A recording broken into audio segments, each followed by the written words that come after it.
Hello dear students and welcome back to my channel. आज की हमारी वीडियो का टॉपिक है additional reading. Consumers often can't detect fake reviews and underestimate how many negative reviews might be fake. ये degree 4th semester English के syllabus में आता है।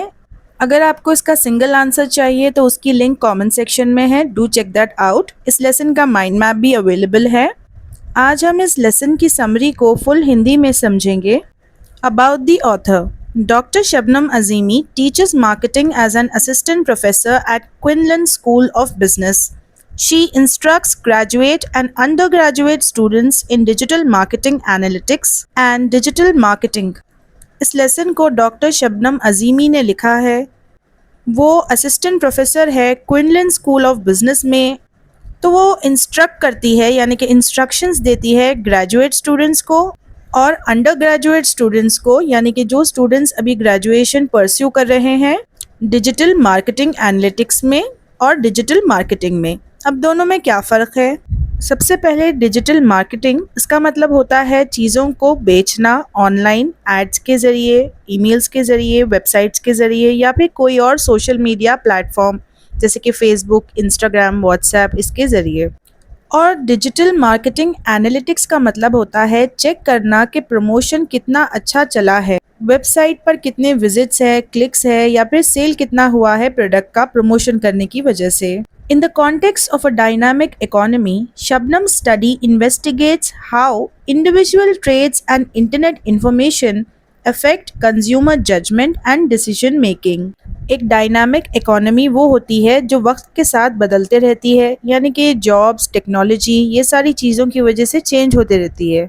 तो डायनामिक इकोनॉमी के कॉन्टेक्स्ट में यानी कि उसके इन्वायरमेंट में जहाँ पर बिजनेसेस चेंज होते रहते हैं, इसमें शबनम अजीमी जो हैं वो पढ़ती हैं, इन्वेस्टिगेट करती हैं यानी कि मालूमात करती हैं कि किस तरह एक इंडिविजुअल के ट्रेट्स यानी कि पर्सनल कैरेक्टरिस्टिक्स या फिर ट्रेट्स जो उसे दूसरों से अलग बनाते हैं, तो ऐसे अलग डिफरेंसेस जो हर इंडिविजुअल के बीच होते हैं वो और इंटरनेट पर जो इन्फॉर्मेशन मिलती है उससे कंज्यूमर जो जजमेंट करता है किसी भी प्रोडक्ट को लेकर, उस पर कितना इफ़ेक्ट होता है और एक कंज्यूमर के फैसलों पर भी इसका असर होता है।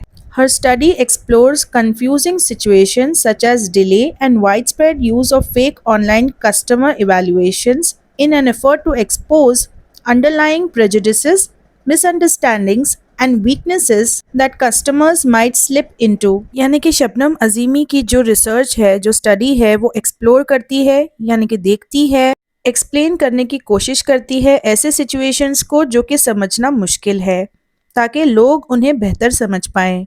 जैसे कि डिले, चीज़ें कैसे देर से होती हैं और किस तरह दुनिया भर में लोग इस्तेमाल करते हैं ऑनलाइन फेक कस्टमर इवैल्यूएशंस, यानी कि फेक रिव्यू या फिर फीडबैक जो कि एक्चुअली कस्टमर्स नहीं लिखते हैं, बल्कि ये ग्रुप होता है लोगों का जो कि इन रिव्यूज़ को लिखता है ताकि उनका प्रोडक्ट बेटर दिख सके।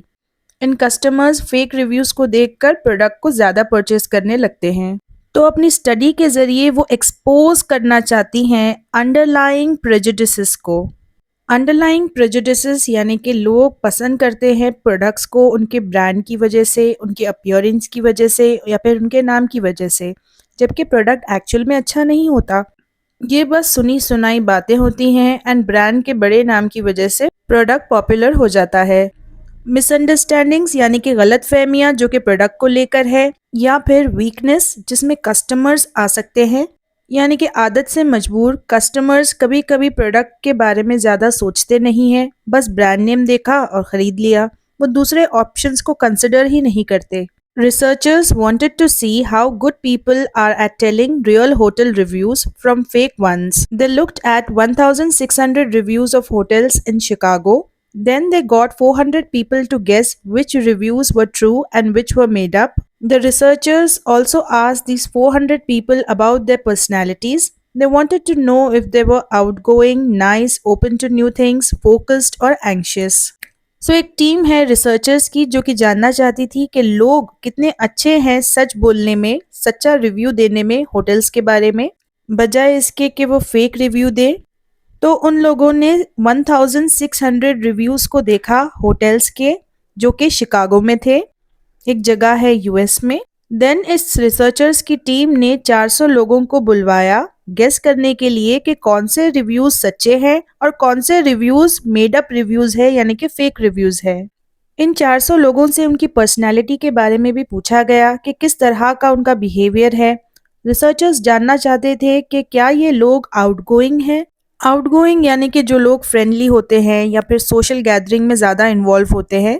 देन नाइस यानी कि ये लोग अच्छे हैं या नहीं। Then open to new things, इसका मतलब ये है कि क्या ये लोग नई चीज़ों को एक्सेप्ट करना चाहते हैं, न्यू एक्सपीरियंसेस चाहते हैं, या फिर क्या ये लोग फोकस्ड है, इनका ध्यान एक ही चीज़ों पर एक ही जगह पर है, या फिर एंग्शियस है यानी कि ये लोग बहुत जल्दी नर्वस हो जाते हैं या फिर चीज़ों को लेकर परेशान रहते हैं कि कुछ हो जाएगा।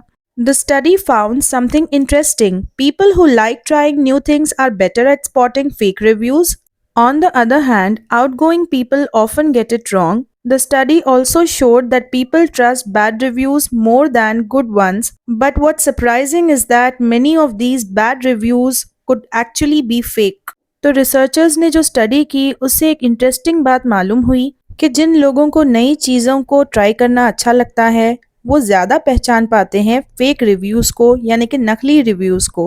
और दूसरी तरफ जो लोग आउटगोइंग होते हैं, जो फ्रेंडली होते हैं और दूसरे लोगों से मिलना जिनको अच्छा लगता है, वैसे लोग हमेशा गलत हो जाते हैं।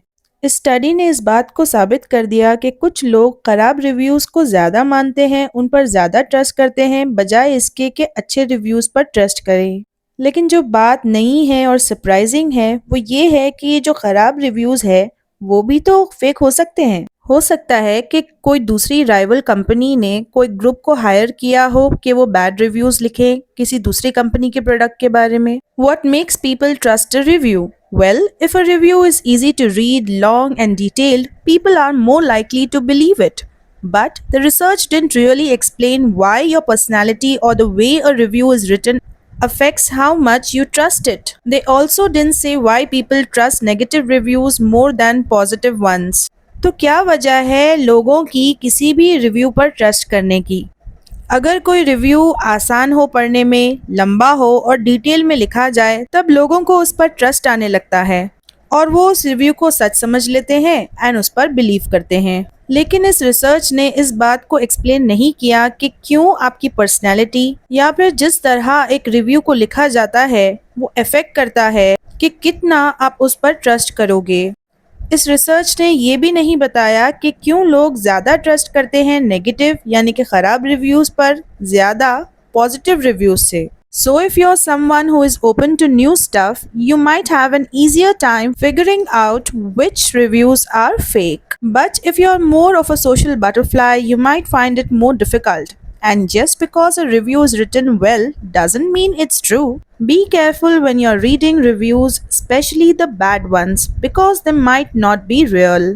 सो एट द एंड ये रिसर्च आर्टिकल हमें समझाने की कोशिश करता है कि अगर आप एक ऐसे इंसान हो जिसे नई चीज़ों को ट्राई करना अच्छा लगता है तब आपके लिए आसान होगा ये पहचानना कि रिव्यूज़ सही है या फिर गलत, रियल है या फिर फेक।